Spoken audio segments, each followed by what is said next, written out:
Yes, people, welcome back to the channel. Welcome back to the show. Lee Judges TV is back, and me and Lee are in the house, both wearing beanie hats. It must be very, very cold. I don't know about you, Judges. It ain't stopped raining all day for me. How are It's you, been sir? awful. It's been awful. I just want to say, as you can tell, that Dan's got the controls today. And look at that. We've got intro music and everything, So, yeah, it's been an awful day today. I've only just come in, so the eating ain't kicked in yet. That's why I've still got me hat on, So, yeah. Same as me, mate. It's not been the warmest of days, but Christmas is almost upon us, which means football's upon us, man. There's lots of football, festive period. And yesterday you did a show and talked a little bit on it, and I wanted to ask you first of all about the Champions League draw. Obviously, last 16 draw was out. Some good clashes, to be fair. Yeah. I could tell and I knew that Manchester City were going to get Said it, didn't we? Copenhagen. No, I mean, I just knew it, mate. But we got Porto. What did you make of it all, bro? You know what? I said before. I said actually on the show. I said, look, Man City get Copenhagen. That's what everybody wants, but they get them. So the next best one probably was Porto. I'm not saying it's easy as far as probably Lazio might be easier, or I don't know.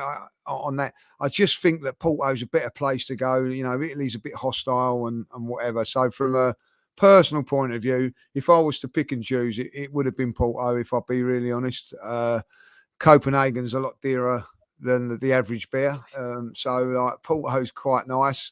I don't know what Porto's going to be like this time in February. I'd imagine it's still cold, but not as cold as here. That's what I'm hoping. So, yeah, listen, and I think it's a game that we can win. I'd be Dan, I'm going to say this now. I don't mean this to be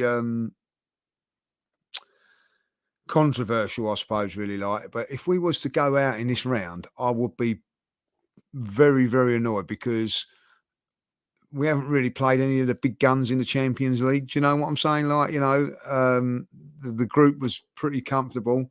So I look at it and I think if you're looking to try and win this, Porto's a good start for last 16. As someone said, and I think it's, DJ Ash is saying it, we went out to Sporting Lisbon last year, do you know what I mean, in the Europa League, and, Porto are better. But I think we're better equipped for it this season. And I think if you look at the Europa League last season, we didn't really take it 100% right. But we have in the Champions League this year. We've been right on it with the team selections and everything there. So I expect us to win it, but I don't think it's going to be easy, Dan. No, it's not going to be easy. And it's funny because everybody that I know's neutral and not an Arsenal fan says to me, oh, Arsenal won't do anything in the Champions League. You can't beat Olympiacos, mate. You can't beat Sporting Lisbon. And I appreciate where they're coming from. But at the same time, we were playing a B team and we were throwing on players like Eddie Nketiah, Reece Nelson, El Neni, Jorginho, Kivior, Holding. All these players were playing in those games. And we've seen it already. Some of those names have played in the games in the group stages, albeit we were already through and it was a dead rubber in the last game. But we actually did see some of those names again: Cedric's, El Nenis, Jorginho's, Nelson's, Eddie Nketiah's. I'll be absolutely stunned and amazed if we see those players in the Champions League again. I really will, Lee, because I think that we are very, very arrogant if we do that. I don't think that we are in a position to be flinging those kids out or those B teamers out. I don't want to be seeing any of the young guns. I don't want to be seeing any of the B team players. I want to be seeing the 5 or 6 players that come off need to be our 5 or 6 best players when we're 2 or 3-0 up, not when we're hanging on or when we're going for the game. I want to be seeing the strongest 11. Big up everyone in the chat, man. Big up Mark, big up William, big up Ash, and big up Ash West as well. Do us a favour, guys. Any questions you've got myself or Lee, we will answer. Make sure you put them in the chat. Make sure if you put a super chat in, of course, it will go to the front of the queue. If you put in a question, just put a Q at the start of it so me and Lee know that it's a question. We'll answer as many as you got. We're going to talk about Champions League. We're going to talk about a few transfer rumours and, of course, some of the games that are coming up, including the big one at Anfield this weekend. So make sure that you get involved with that. Lee, let me talk to you about the Champions League. I honestly believe that people are starting to look at Arsenal and think, wow, they're hard to beat. And I think that's why they're in the back of people's minds for a Champions League victory this year. Now, I'm not saying we're going to do it because I still think that there's unbelievably strong teams in this competition. It's the best competition in the world. I think Real Madrid, Man City and Bayern Munich are all favourites ahead of Arsenal. But Arsenal are actually 4 favourites in this competition. So that means on paper, they're expecting Arsenal to do pretty well. And if it was to be all teams avoid each other, then we'd of course be in the semi-finals with those 3 teams. Now, I'd like to think that we will be able to get past some of the teams ahead of us, but it doesn't mean that this is an absolute walkover. And Porto have shown that they're a Champions League side for the best part of the last decade and maybe even 2 decades. So I want to ask you where you're at with this game in Porto and how tough it's going to be over 2 legs, bro. Yeah, I look at it and I think it's going to be very, very tough. And as soon as I see the draw and see the date come up as well, 21st, I look then at our 2 fixtures that are in what this is in between. And we've got Burnley away and Newcastle at home. So maybe that's where the rotation could be, particularly perhaps maximum 1 or 2 for that game against Burnley, 1 or 2 for the game at Newcastle at home, Dan. But I expect us to be fully on our strongest side, and it's on the Wednesday, so it'd be very interesting when that Newcastle game will be. Hopefully it'll be a Sunday, you know what I mean, but you don't know, so that we've got that little bit more time to rest and whatever, like. But you know, in typical Premier League, they put us on at 12:30 on a Saturday, like, you know, so but we'll have to wait and see. But at the end of it, at least when we come back, we're at home, so we're not travelling away. Burnley be a tough fixture, as we know, but it could be worse. I think that Manchester City have got Man United or someone in and around that time, and Liverpool, I think. So listen, I think you need that little bit of luck in this draw, Dan. I really do. You know, when you think about it, Manchester City won it last year, and this season they've had a very, very comfortable group like ours. Now they've got Copenhagen, so really they're going to go into the last 8 without really playing anybody, you know. And you know, as you've seen with that draw, a few big guns playing each other. There's a couple of big games in there. I wouldn't, you know, Napoli, Barcelona, I think it's one of them, isn't it? I think one big team's got to go out there. Is it Atletico? Who are they playing? Inter Milan.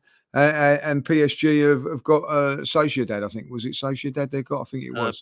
PSG got Sociedad and PSV got Dortmund. So, you know, like PSV Dortmund, that's right. No easy games in there whatsoever. I wouldn't really say. I think Leipzig have got Real Madrid. I wouldn't, you know, say that any team's guaranteed of going through. I would suspect that all the big guns will go through, because, you know, this is where. But I don't know about you. Like, I never was that excited about the draw in the league. But now that draw on Monday did excite me. I have to say that I was buzzing for it, like, you know what I mean. And when we come out Porto, when I see Porto come out, I did say, "Come on in, let's have the Gunners there," and it was. So I was quite pleased. Yeah, I've got to say, I mean, listen, Copenhagen, Man City, I'm expecting Man City to go through. Leipzig, Madrid, I actually rate Leipzig. I think they're a good team, but I do think Real Madrid will have too much for them. I think Bayern Munich will definitely have a good game against Lazio, but I do expect them to go through. But other than that, Lee, other than Arsenal, who I expect to go through against Porto, I wouldn't want to put my money on PSG or Sociedad, because the way I saw PSG play against Newcastle and Milan and some others, I wouldn't want to say Sociedad wouldn't cause an upset. Likewise, Inter Milan, Atletico Madrid, I mean, that's the flip of a coin for me, because both teams really hard to beat at the moment. PSV, we've seen how difficult they can be, and Dortmund, they're not the same Dortmund that were under Klopp, so that one is a flip of a coin. And I think Napoli, with Osimhen and Kvaratskhelia and some of the other guys they've got playing from the moment, against the Barcelona side that are a little bit more hit and miss these days, I wouldn't want to say that there's any givens in many of those other games, Lee. No, not at all. I'm you know, it's a great point you make there. Like Real Madrid, they're not the Real Madrid that a few years ago. Barcelona, not the Barcelona that they were a few years ago. And certainly PSG, you know, like I think, you know, they've got a game in them where they could get absolutely trounced, you know what I mean? And then they ain't going to come back from it. So, listen, I think, you know, Man City are the team to beat. But as I say, we're competing with Man City in the league now. And, you know, people turn around and go, oh, if you don't win the league this season, you know, that's not great because Manchester City. Well, everybody, you know, Man City are favourites to win the Champions League. So that's what you're up against. They're probably the toughest opponent. And I think you can't take this Champions League for granted, because when you look at it, Newcastle and Manchester United both went out and out of Europe then. Not just go bang down to the Europa League, smash straight out of it, like, you know, completely gone. So I think you've got to be on it. If you're not on it, you will get punished. And I think PSG have been very, very fortunate. Part of me wanted them out. You know what I mean? I was actually hoping that AC Milan would go through in the end, you know, when those scores are saying, because, or even Newcastle, because I think they're a dangerous animal, like, you know what I mean? They should be probably out. Do you know? I think that happened with Real Madrid a couple of years ago, didn't it? Oh, they should be out and they was in, and then they, you know, like going to sack the manager and they ended up like romping to it, like, you know. So, listen, momentum now is a big key, Dan. You know, we get on a little run now.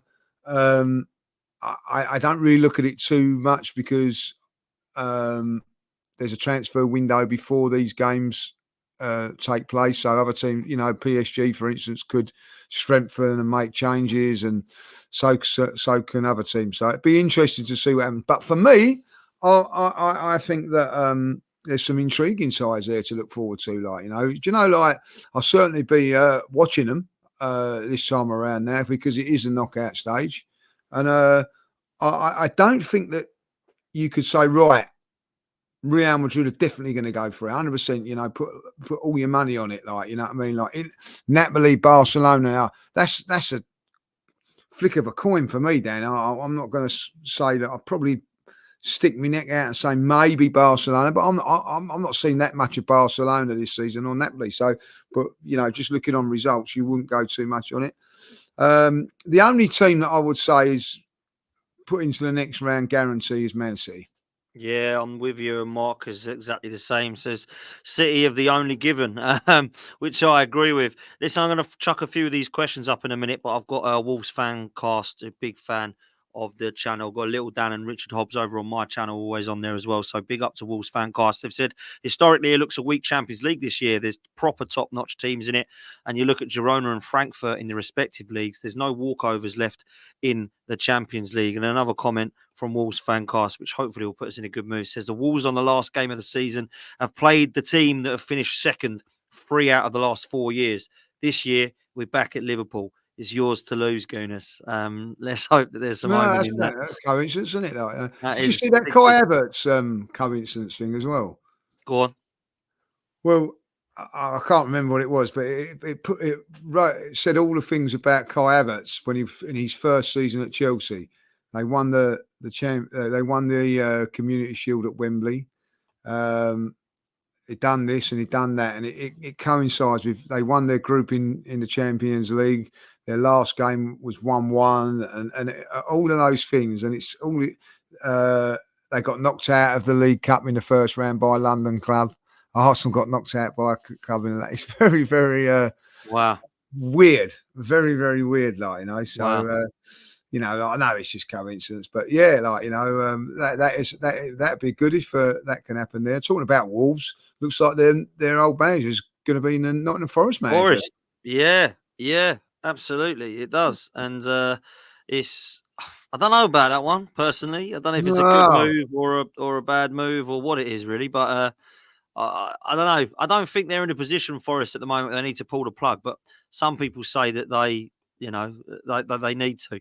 Have you seen this? I can't remember his name. Sandrew Football, I think his name is, or something like that on Twitter.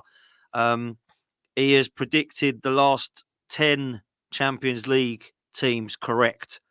2015 Barcelona, 16, 17 and 18 Real Madrid 3 times in a row. Liverpool 2019, 2020 he predicted Bayern Munich, 21 Chelsea, 22 Madrid, 23 he said Napoli would win it, and 24 Arsenal. So last year he got it wrong. It's the only year he's got it wrong in the last 10 years. And this year he's predicted Arsenal. Can you believe it? Yeah, crazy. Absolutely crazy. If that is true anyway, I don't know much about it. Isn't it? All these predictions, man, 10 years and he's got them all right other than last year's. So that's not a good omen for Arsenal. If they're next, maybe he's not quite as good as people are giving him credit. I think Arsenal have got a chance now. I think that they have got a chance. Of course we have. You know, I say this, and you know what I mean, was asked what a controversial comment today was. What would you say? And one of my controversial things, I don't know if it's controversial or not, is I believe the Champions League is easier to win than the Premier League. That's my opinion. It absolutely is, because when I looked at Liverpool when they won it in 2005, and I looked at Chelsea winning it in 2012, was it under Di Matteo?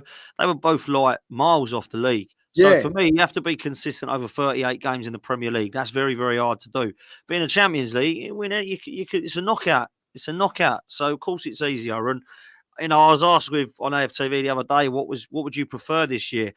And I've always said the Premier League, Lee. I always will say the Premier League. But I tell you what, it wouldn't be bad if we couldn't win that and have to win the Champions League, would it? And a lot of the people in the studio said Champions League this year. They'd have that over the Premier League. So, yeah, I don't know, because we ain't won it before and it will shut a few people up. So, what would you rather have this year if you could I, only have one? I hear what you're saying there. I'd like to ram it, when you go to Nottingham Forest or you go to Aston Villa and they sing that song, you know what I mean? Like ram it back in their throats and everything like that. But for me, I still want the Premier League. I want it. I think maybe I'm a bit of old school and all that lot, but I think if you win the league, it shows you the best. I think in the Champions League, you need that little bit of luck. 2004, we probably should have won it, but we got done by a bit, unlucky against Chelsea. Didn't take our chances at Stamford Bridge in the 1-1 draw, and then got done on the away goal against Chelsea. Otherwise, I think we'd have won it that season. But Agreed. I still think like the league. What can I be greedy here and say what I want is Arsenal win the league this year and next year win the Champions League? You know what I mean? That's what I would like.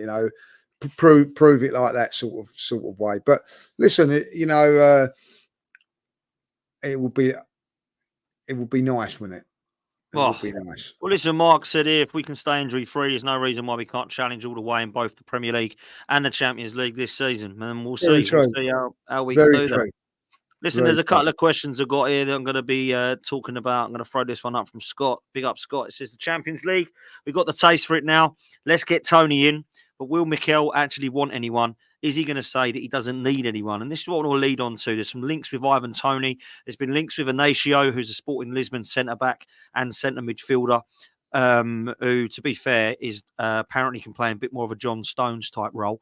And Dominic Solanke from Bournemouth, rumours as well, that we've heard over the last couple of days, which has not excited many and has, to some, think would be a good signing. So, what do you make of this? Before we start throwing names at you, Lee, what do you make of January? Are Arsenal going to do business, do you think?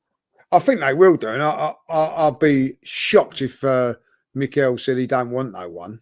I don't think that's the case. I think, every manager will want players. Don't matter where you are at the end of it. So I do think that that Mikel would want players. I do think that Arsenal will probably sign one or two. I do feel that. Like, the one or two, I think maybe the takes us to where we want to go. I don't know. We're no. I think in January we'll know where we're at. Listen, when you look at the Declan Rice signing, that's been game changer. It was a game changer, like, you know what I mean? So I do think now they maybe lead to one or two. And I don't think they're stupid. I don't think Mikel's stupid enough to not know that. Edu's not stupid enough to know that. I don't think they'll just go and get anyone, though.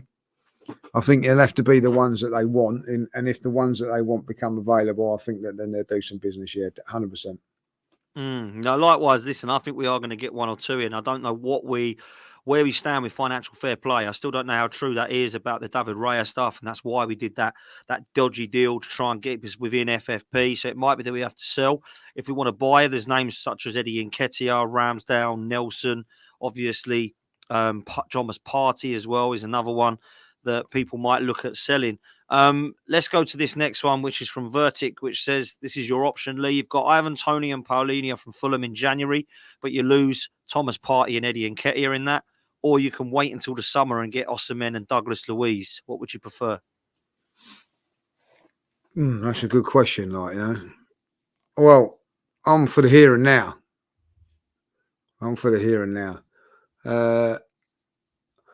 We haven't missed Thomas Partey this season because he's not been about, you know what I mean, unfortunately. If he would have been playing like he was last season. I do think that one of the reasons we've not played as well as this season is because he's not been there. I do think that, because I think that he does link that midfield fantastically well, even though Declan Rice has done brilliantly there for us. I do think there's a difference in style or whatever from the two.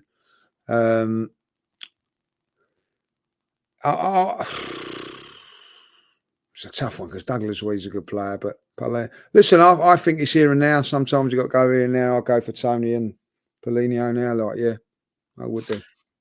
Yes, the reason this is tough is for two reasons. One, because Osimhen and Douglas Luiz have a higher ceiling and they're younger.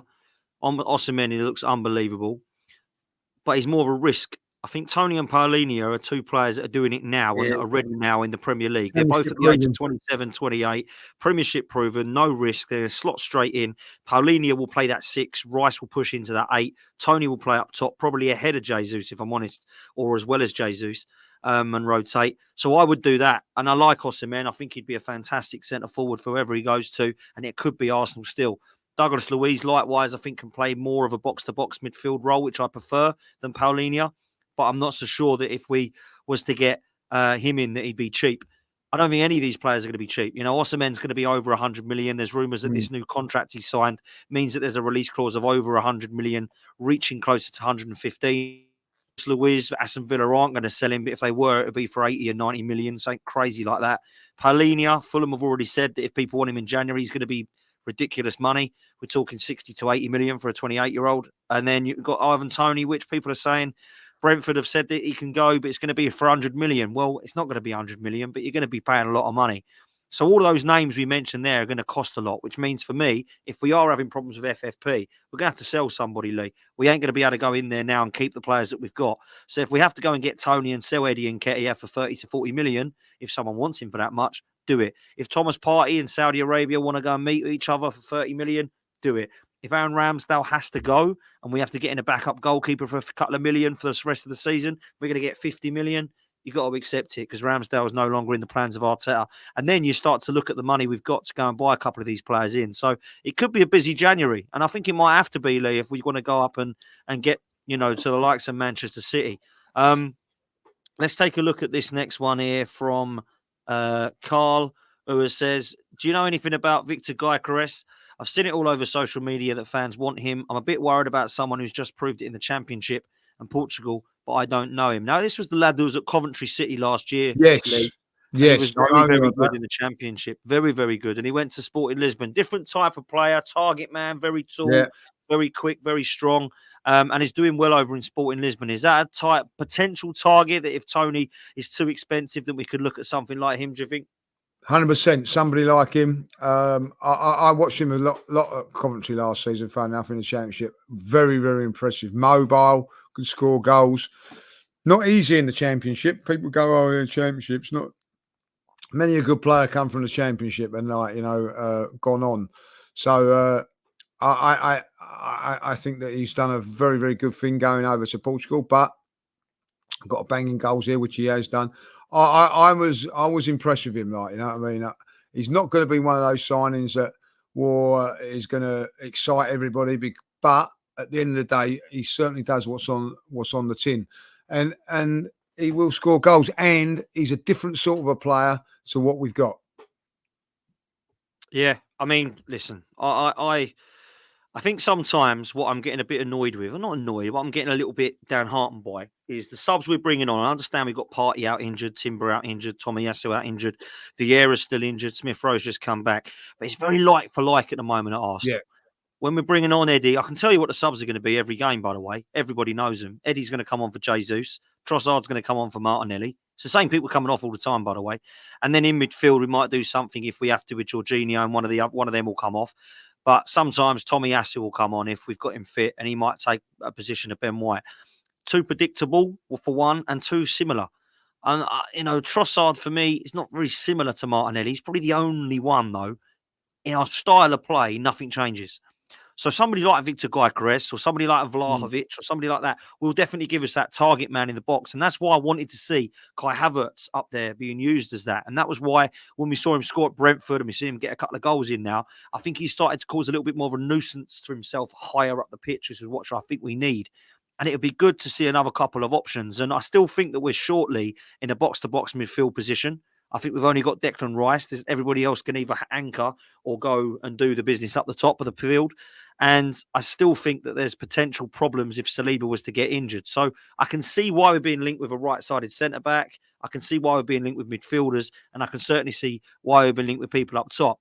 And I think for the first time in the last few years under Mikel Arteta and Edu, the fans and them too have probably been on a similar wavelength for most of the transfer windows. I've never looked at a transfer window thinking, why the hell are we linked with another right back or another left back? We've always been linked with the players that I think we've needed. And if you remember with Wenger over the years, it was incredibly frustrating when we had no replacement for Campbell or Vieira for 10 years, but we go and buy another left back again when we didn't need one.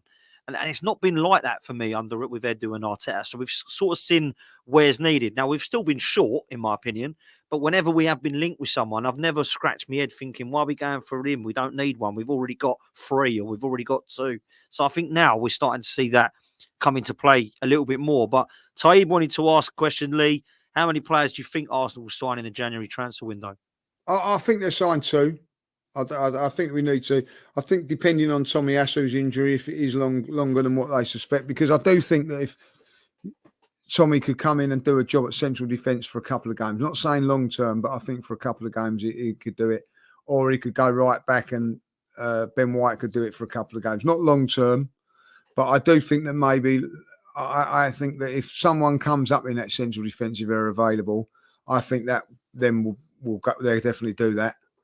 And I say I do think they're other side. They're signing a midfielder or forward. I can see something happening with Eddie this year. If a good offer comes in for Eddie, and then like trying to bring in somebody from that. That would be. January's difficult, isn't it? Like if you're getting 2 in, that would be pretty good. Like didn't really get we got a couple in last January. 3 was it 3? One of them featured more than most, and that was Trossard. Jorginho wasn't really the one we was going for, but fitted in. Kivior was one for the future. So I think it'd be 2, maybe a third, but the third one would be a little bit like it's further down the line. Yeah, see, I'd like to think we'll get 2 in. I think midfield and centre forward is definitely key. If we're going to get 3, I think it'll be a right-sided centre back as well. I just don't know names. I just don't know what money Arsenal have got. I don't know if we've got 150 million again or if we've got 15 million. I've absolutely no idea. I don't know if we have to sell to buy. It probably would make sense for us too, because we've actually got enough quantity of players. We just haven't got the quality. I think if you're going to actually replace Reece Nelson with a Pedro Neto, or maybe get Inacio in to replace El Neni, or bring in somebody like Diamande to back up Saliba, maybe you want to replace Eddie, like we've said, with Ivan Toney, that would make sense. But to add those players on top of what we've got, I'm really not sure that we're going to see that, if I'm honest. Let's take a look at this next question. This one comes in from Mark, who says, I still think we can improve in midfield with a Rice and Partey partnership. Now, this is an interesting one, Lee, in midfield, because we haven't actually seen Partey, Rice or Odegaard yet together since the Community Shield game. And it worries me in midfield because El Neni, Jorginho as backup can all do the anchor role. And Havertz, Vieira and Smith Rowe can all do the attacking role. But there's nobody whatsoever that can do the Declan Rice role. Now, I'm not saying that we need somebody to come in and compete with Declan Rice for his position, because I don't think there is one at the moment that can. I think he's been electric. But I do have concerns that we have no player that can do the backwards and forwards role. And I don't know that Havertz can. So I think if we're going to buy a midfielder, Lee, it needs to be somebody of a box-to-box level, not one that can hold or go forward again. Do you see I agree. It's got to be a box-to-box player, but you ain't going to get no one at the level of Declan Rice or nowhere near it. Like, you know what I mean? The fact is, if Declan Rice gets injured, the drop-off's going to be massive, because that's how it is. But I do think that maybe like giving him a rest, giving him a break from it somewhere along the line will help. It's really fascinating when people say this and talk about this. I think that Havertz is playing really, really well at the moment. But if you was to say everybody was fit, and I mean Thomas Partey at his very, very best, Declan Rice and Odegaard, that would be the 3 you go with. I still think Thomas Partey's got a role to play in this title race. I do. I think if he gets himself fit and starts playing, I do think that we're improved. But it also gives us options as well, like, you know, an option of maybe leaving out Declan Rice in an FA Cup game and playing Havertz and not being as weak as what it would be if Thomas Partey is out of it and then Declan Rice. So, you know, listen, he's been a revelation. I can't believe how good he's been, you know. So it'd be really interesting what we do, you know. Don't forget also when you're saying, oh, we're going to get these midfield players, you know, you've got this one year who looks like he's going to be a real big talent. You don't want to be blocking pathways as well. So you've got to be very, very careful with this recruitment, what way they go. So I see what you're saying with the midfield. I still think that if Thomas Partey stays, I don't think it's a priority. Where I do think up front and probably at the back maybe. But someone comes along that's good, box to box, you know, we'll have him, haven't we? Listen, we have to have him. Fofana over at Monaco, Kefren Turam over at, I think he's at Nice. Those are two options I like a lot and I think have got great potential. Fofana is a little bit more of a beast, like a Yaya Toure type player. And I think Kefren Turam has got real talent. So they're the sort of players I'd be looking at. I know Douglas Luiz and Paulinho are being mentioned, but I think they're definitely more sixes than box to boxes, but perhaps I'm wrong. Let's bring these last couple of questions in. This one comes in from Steve, who says, is it true that Dennis Bergkamp is coming back to Arsenal to coach? There's a lot of rumours, Lee, that both Santi Cazorla and Dennis Bergkamp are two players that are mentioned in Arteta likes, and looks like Albert might be going looking like he might be going to manage someone else at the end of the season. And if that is the case, then we will need somebody else after Steve Round and Albert, both looking like they're going to be leaving one after the other. Dennis Bergkamp and Santi Cazorla, they're two good names, mate, to be bringing back to Arsenal. Yeah, why not? Why not? I'm not saying that they're as good as Albert and who else and whatever, but if listen, Alex Ferguson done that very, very well. Changed the coaches a lot, like, you know what I mean? I don't know, maybe that's something McKell will look at and all that lot. But listen, I'd love to see them back at the club. Any former player really coming back is a good thing, I think. You know, that would be definitely, you know, Bergkamp and Cazorla, like, you know, training would be very good, wouldn't it?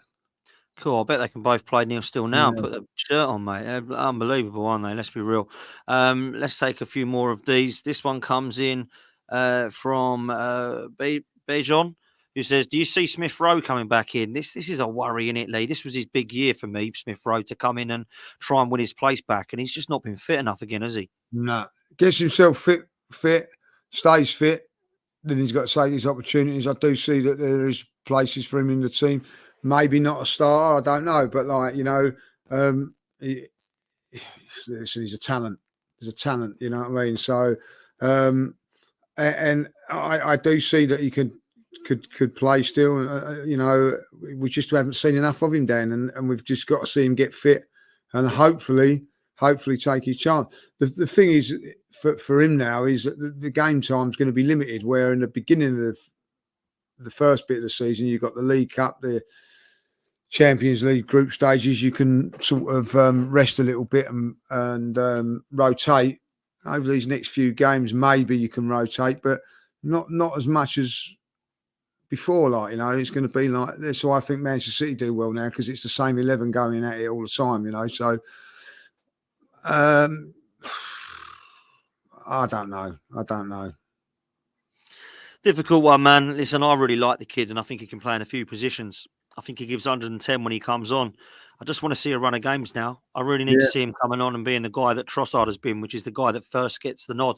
And I think that we will then see the Smith Rowe of old in glimpses, and then we start to see a consistent run and then start to analyse what we want. Listen, sometimes you look at what Emil Smith Rowe was doing a couple of years ago, and it wouldn't be perfect for what we need right now. And a lot of people might think that's harsh, but 2 years ago, we were trying to fight to get into the top four, and it was a massive part of why we were fighting for that. We're trying to fight for a title now. Is Smith Rowe good enough for that?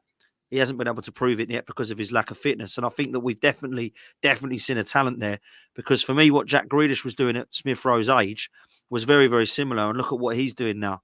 So for me, Emil Smith-Rowe definitely has a potential to do it at Arsenal. I just need to see him fit, man, because it's getting really frustrating that we're not seeing that. Let's bring this one in from Chaitanya. We'll both have a go on this one. Lee says, big up Dan and Lee. What's your biggest concern this season? My concern is not finishing our chances. That may come back to haunt us. It could be the difference. I'll let you go first, Lee, and I'll go after you. Go on, mate. What's your biggest concern? I do think maybe strength of squad with the games coming up.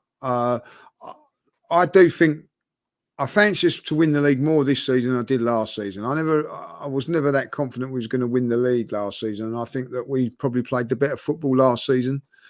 But I do think that this season we look a little bit more title strengthened, if you know what I mean, like mentality, right? But whatever. But I do think maybe we're a little bit short in that. I think that's a great point about chances being missed. We missed a lot of chances on Saturday. It could have come back when haunted us with that Brighton miss. If that had gone 1-1, who knows? You know. So I do think not lack of goals, but you know, taking chances is a big thing as well. Like, yeah, I think chances is a great one from Shade Tanya. My biggest frustration of the late has been our front three. The numbers are not what I want to be seeing. Martinelli, 2 goals in. We've played 17 league games now. That needs to improve. I love Martinelli. Saka, likewise. I see him in games and I think, yeah, you're not quite at it, but your numbers are there. But I need to see the performances and the numbers consistently of Saka. Jesus works his socks off tirelessly. I want to see him starting to get regular goals, which he's starting to kind of get more into.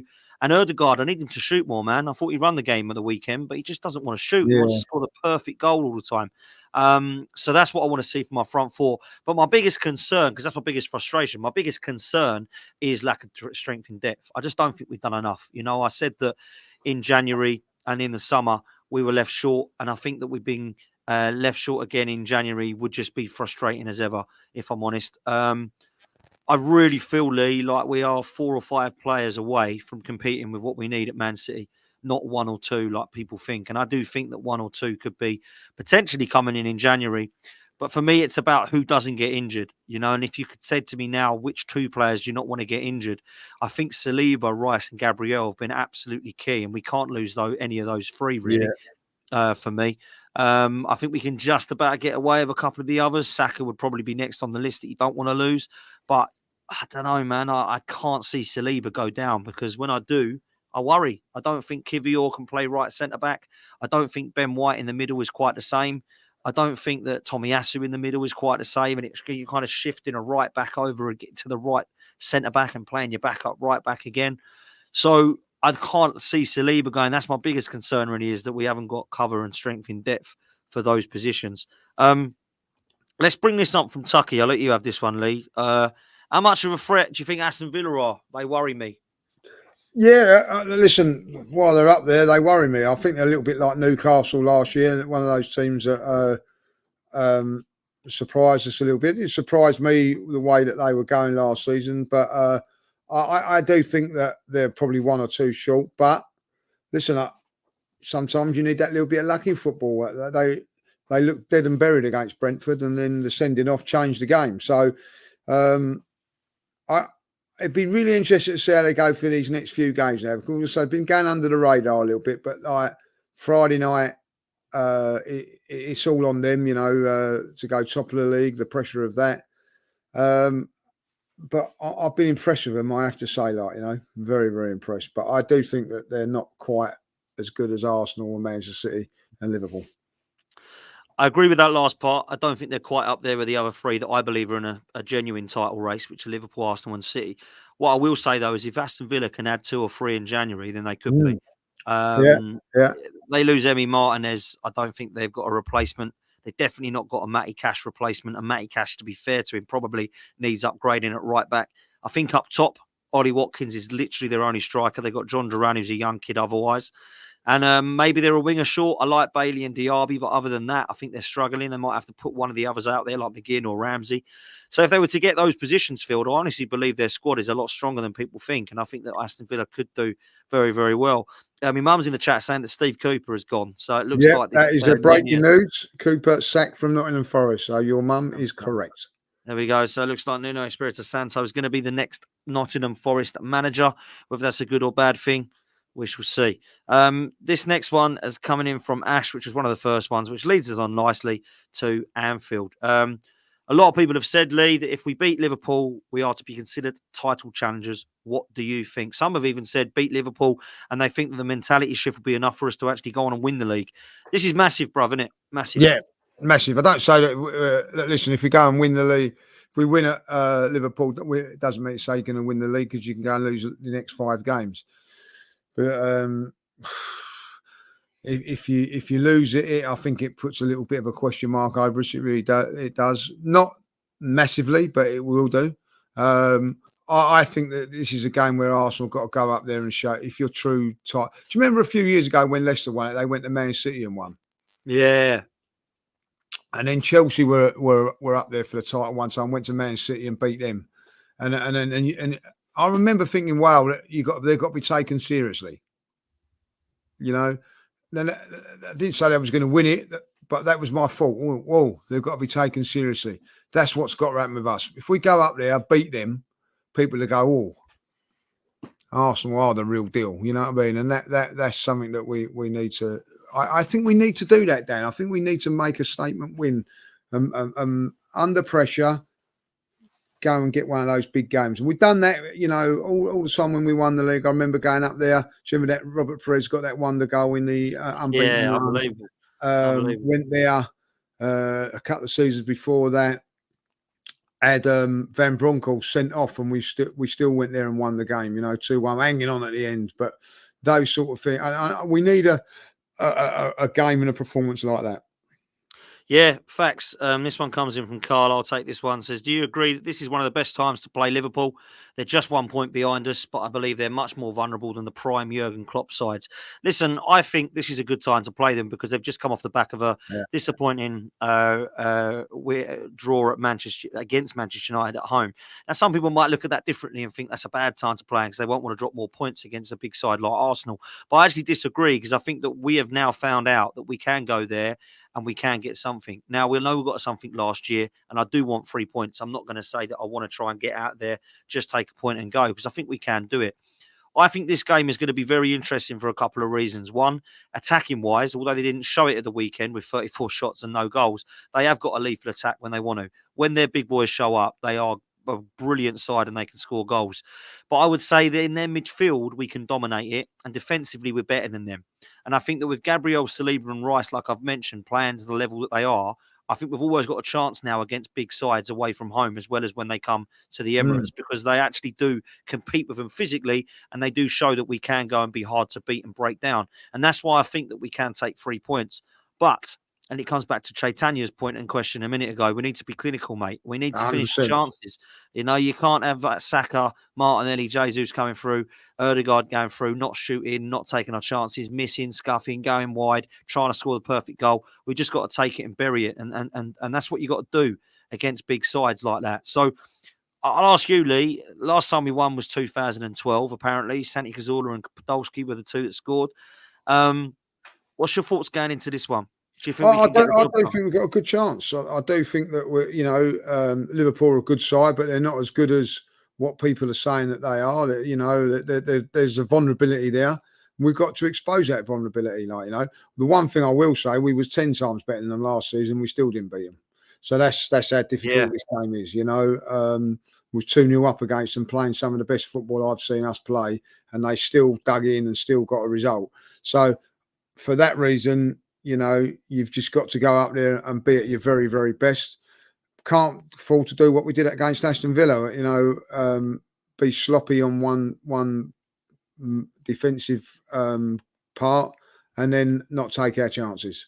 I think that there will be times when we get the ball and we get on top of them, but there'll be very, very much the other way around when they get on top of us, and we've got to then defend well and all that. But I'm with you on this side. You know, if we get a chance in the first 5 minutes, whether it be Martinelli, Saka, or whoever, and we miss that, I will be pissed, because I know then that ain't going. That it could come back to bite us. We get that first chance, we must take it. Listen, absolute facts, man. Listen, we're going to wrap it up there. Thank you all so Hold much. on, hold on. We've got to do the. Yeah. No. Don't worry, I've not Yep. forgotten. Okay. We're going to wrap it up there. We've thanks for your questions, much appreciated. And listen, love the lit chat. To be fair, to see us out, I'm going to hand over to Mr. Judges. And we have got a little announcement to make. Yeah, So little over offer. to you, Lee. Little offer. Little offer. Yeah, a little offer, like, you know what I mean? There you go. Listen, the guys from Football Prizes have once again done it again with an amazing prize. Look at this, a chance to get to watch Arsenal versus West Ham hospitality style. Now, listen, I've been fortunate enough to have been on hospitality. It is an unbelievable experience to watch a game of football, and what a gift that would be to give someone or go with someone over the Christmas period. Like, you know, now listen, there are just over 100 tickets left at $4.95 each. So it's worth a go, like, you know. So head over to Football Prizes website, click the link in the description of this video, and you can get yourself a chance to go over and watch a game hospitality-wise. Now, there's even a better thing on this, because I've just been informed. It's coming through in my ear as I talk now, like, you know. If you do LJ10, you will get 10% off. Use the discount code LJ10 and you will get 10% off of the $4.95. So listen, you know, get yourself in there, you know, for a raffle. You know, you never know. You've got to be lucky. I know that, like, but what a prize that is. You know, hospitality at the Arsenal. Tickets to the Arsenal at this moment in time over the festive period are very, very difficult. But a chance to go hospitality, a little bit of champagne and a little bit of Arsenal. You can't beat that for Christmas. Over to you, Dan. Love that, man. Love that. Make sure you go over to Football Prizes. Make sure you go to the description, click on the link, and give it a go, man. That's an unbelievable prize, to be fair. I No, must it's say. unbelievable, that, isn't it? Like, you know, so Yeah, that's superb, mate. And listen, to get tickets is fair enough, but to get hospitality, I mean, wow, that's fantastic. So make sure you do that, please, people. Listen, we're going to be back very, very regularly. We're going to be seeing you very, very soon. If you do want to head over tonight to Football's 12th Man podcast at 7 p.m., we'll have myself, Northside, and Tom Canton on talking all things Arsenal. And then we will be back. Tommy boy on there, isn't he? Like, you know, Tom's coming on, man. Tom's has coming he on. And finished Northside cleaning and Tom Mikel's car, has he? Oh, well, I well think done, he's like. finished his lawn. I think he's got He's done his lawn, is car he? to Oh, well, he next. might have Yeah, not been doing his lawn today with the rain. That's why you've got him like that. I mean, Well, I think that's what it is, mate. I know he's got to do his dishes. He's got to do his dishes after dinner tonight, and we'll be good then after that. So, listen, people, make sure you smash a like on the way out. We'll see you next time. Take it easy, and as always, up the Arsenal. Latest, people.